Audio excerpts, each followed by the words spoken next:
ما في عنا شباب كفار. دقق اخوي يا حبيبي، ما عنا شباب كفار. عشان هيك انا دائما شو بقول واحدث المشايخ، دائما بقول لهم يا مشايخي الافاضل يا تاج راسي، مشايخنا تاج راسنا والله. ربما انه إذا كان هناك عصاة من الشباب ابعاد عن الله، صحيح، أمامنا طريقين في معاملتهم.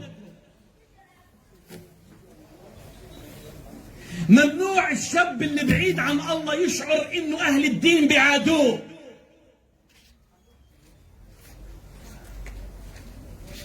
ممنوع يتركوه، ممنوع يكسروا عليه،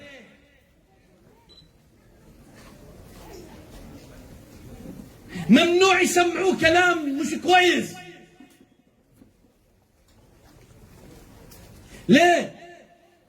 إذا الشاب اللي بعيد عن الله عاصي، عنا ناس بكت تايهة مش كفار. أحد المشايخ من الدعاء يوم من الأيام وقف مثل هذا الموقف، فواحد من الشباب من الناس سأله طيبين يا شيخ بدي أسألك سؤال. قال له تفضل. آخر الحلقة قال له شو حكم تارك الصلاة؟ هسه هوش اللي سأل هذا الشاب أو هذا الرجل، شو توقع من الشيخ يقول له؟ توقع من الشيخ يقول له تارك الصلاة سيسحب على النار، هيك توقع. تارك الصلاة كافر، تارك الصلاة كذا، تارك الصلاة كذا، هيك توقع من الشيخ.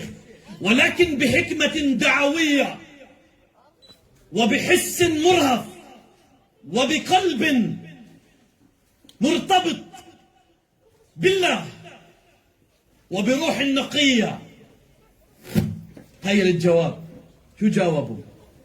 قال له يا أخي حكم تارك الصلاة أن تذهب إليه وتأخذ بيده إلى المسجد.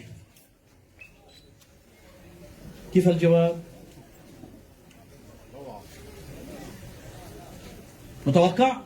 كان له حكم تارك الصلاة انك تروح عنده وتتلطف به وتمسك بايده شوي شوي وتاخذه على الجامع. اخوانا هذا المنهج اللي اطلقناه لما كنا شبابنا ملاح، على هذا الاصل. بتوبوا ان شاء الله باذن الله. رجل كان يجلد في زمن النبي صلى الله عليه وسلم، اسمه عبد الله، ورد في البخاري هذا الحديث.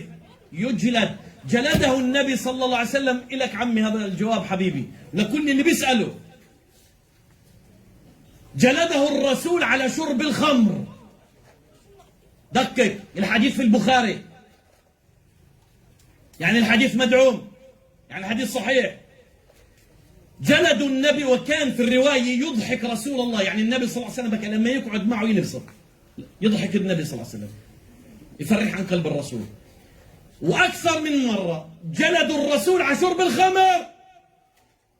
يوم من الأيام أتي به إلى رسول الله وكان سكرا، فأمر به النبي فجلد. ما فيش حد هنا زمن النبي صلى الله عليه وسلم. طبعا يا اخوان تعرفوا اليوم فيش جلد، انو اللي بيقيم الحدود؟ الخليفه.